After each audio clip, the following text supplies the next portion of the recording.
눈꺼풀에 노란색의 둥글거나 타원형 모양이 눈에 띄기 시작하셨나요? 처음에는 작게 보이다가 시간이 지나면서 점점 커지는 걸 경험하였다면 황색종일까 한 번은 고민해 보셨을 수 있습니다. 위아래 눈꺼풀에 주로 나타나는 둥글고 타원형 모양의 병변을 안검 황색종이라고 합니다. 안검 황색종은 흔히 겉으로 보이는 미용적인 문제로만 생각하기 쉽지만 실제로 우리 몸의 전반적인 건강 상태와도 연관될 수 있는 변화입니다.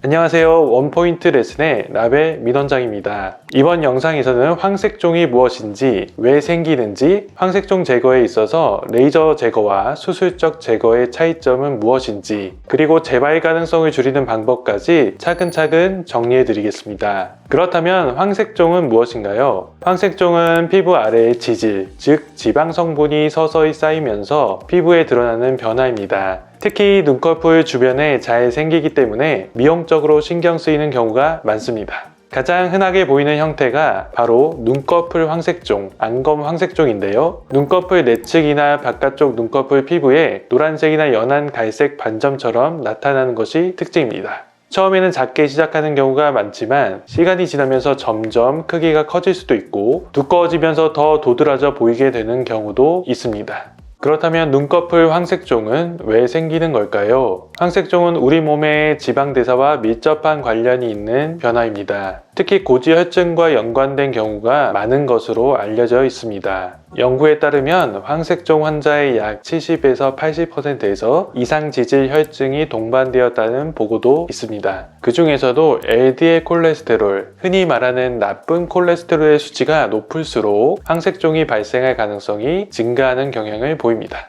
그래서 황색종을 단순히 눈꺼풀에 생긴 피부 변화로만 보기보다는 몸 안의 지방대사 상태를 점검해 보라는 신호로 이해하는 것이 중요합니다. 이런 경우에는 혈액 검사를 통한 지질 수치 확인은 물론 필요에 따라 경동맥 초음파 검사 등을 함께 고려해 보는 것이 도움이 될 수 있습니다. 물론 콜레스테롤 수치가 정상인데도 황색종이 생기는 경우도 있습니다. 이런 경우에는 유전적인 요인이 크게 작용하는 것으로 알려져 있고 당뇨병, 갑상선 기능 저하증, 간질환과 같은 대사질환이 동반된 경우에도 황색종의 발생 빈도가 높아질 수 있습니다. 그렇다면 황색종을 제거하는 방법에는 어떤 것들이 있을까요? 눈꺼풀 황색종 제거 방법에는 레이저를 이용한 제거 방법과 수술적인 제거 방법으로 구분할 수 있습니다. 먼저 비수술적 치료에 속하는 레이저 치료입니다. 레이저 치료는 어뷸야그 레이저 또는 이산화탄소 레이저를 이용해 황색종 병변을 제거하는 방식입니다. 사이톤사의 어뷸야그 레이저는 마이크로미터 단위의 정밀한 박피가 가능하고 열 손상을 최소화하면서 재상피화가 빠르다는 장점이 있어서 눈가처럼 피부가 얇은 부위에서도 비교적 안전하게 사용할 수 있습니다.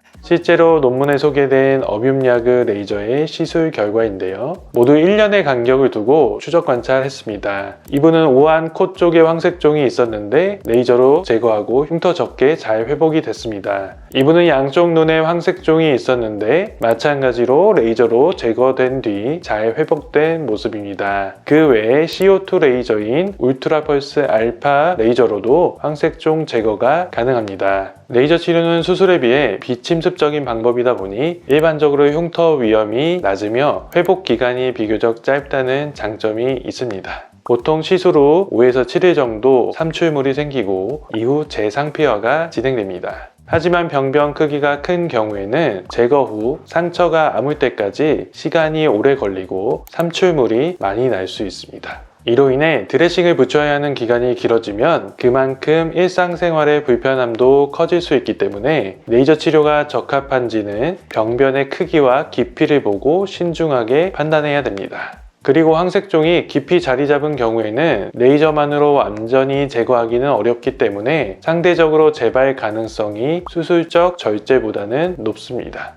황색종은 수술적인 방법으로도 제거가 가능합니다. 특히 크기가 크거나 피부 깊은 층에 자리 잡은 경우에는 수술적 제거가 보다 확실한 치료 방법이 될 수 있습니다. 크기가 작은 경우에는 단순 절제 후 봉합만으로도 비교적 깔끔하게 치료가 될 수 있습니다. 하지만 황색종의 크기가 큰 경우에는 제거 후 남는 결손 부위를 고려해야 하기 때문에 주변의 피부를 함께 이용하는 피판수를 적용하거나 상안검 또는 하안검 수술과 병행하는 방법을 선택하기도 합니다. 황색종이 매우 큰 경우에는 한 번에 모두 제거하기가 어려운 상황도 있어 이때는 눈꺼풀의 여유 피부와 구조를 충분히 고려해 치료 방법을 결정하는 것이 중요합니다. 레이저 치료와 수술에 대해 설명을 듣고 나면 그런 어떤 방법이 더 좋은 걸까라는 고민이 자연스럽게 생기게 됩니다. 하지만 황색종은 겉으로 보기에는 단순해 보일 수 있어도 실제로는 상태에 따라 접근이 달라져야 하는 질환이기 때문에 어느 한 가지 방법이 항상 더 좋다고 말씀드리기는 어렵습니다. 황색종의 크기와 깊이, 위치에 따라 적절한 치료법이 달라질 수 있고 회복 기간 또한 달라지기 때문에 환자분의 일정과 상태를 함께 고려해 결정하는 것이 중요합니다. 그래서 한 가지 방법만을 고집하기보다는 레이저 치료와 수술적 치료를 모두 고려할 수 있는 환경에서 본인에게 가장 적합한 방법을 찾는 것이 가장 중요한 포인트라고 볼 수 있습니다.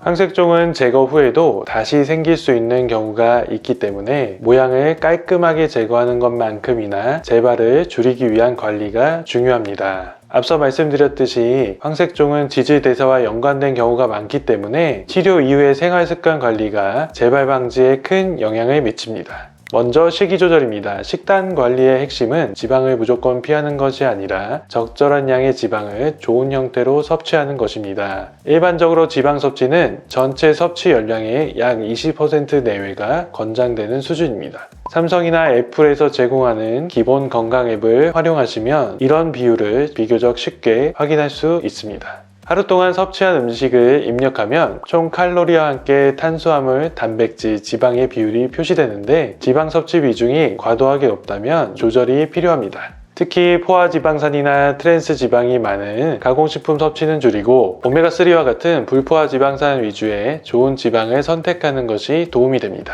두 번째는 규칙적인 운동입니다. 운동은 체내 지방 연소를 촉진하고 지방이 쌓이는 것을 억제하는 데 효과적인 방법입니다. 주 3, 4회 한 번에 최소 30분 이상, 중강도 이상의 유산소 운동을 권장드립니다. 세 번째는 정기적인 건강검진입니다. 국가건강검진에서 혈중 지질 검사는 4년에 한 번만 보험 적용이 된다는 점 때문에 검사를 자주 놓치시는 분도 많습니다. 하지만 황색종이 있는 경우에는 6개월에서 1년 간격으로 혈중 지질 수치, 특히 LDL, HDL, 중성지방 수치를 주기적으로 확인하는 것이 중요합니다. 필요한 경우에는 내과 진료를 통해 약물 치료를 병행하는 것이 황색종 재발을 줄이는 데 도움이 될 수 있습니다. 기본 검진 항목에 포함이 되어 있지 않다면 직접 요청해 추가 검사하고 결과에 대해 상담 받아보시길 권해드립니다. 이번 영상에서는 황색종에 대해 알아보았습니다. 눈꺼풀에 노란색 변화가 보이고 크기가 점점 커지고 있다면 지체하지 말고 황색종 여부를 확인해 보시는 것이 좋습니다. 황색종은 단순한 미용 문제로만 볼 수 있는 변화가 아니라 우리 몸의 지질 대사 상태를 함께 점검해 보라는 신호일 수 있습니다. 따라서 병변을 제거하는 치료와 함께 지질 대사와 관련된 생활 습관까지 함께 점검해 근본적인 원인을 관리하는 것이 중요하다는 점을 다시 한번 강조드리고 싶습니다. 지금까지 원포인트 레슨의 라벨 민원장이었습니다. 다음에도 도움이 되는 영상으로 찾아뵙겠습니다. 감사합니다.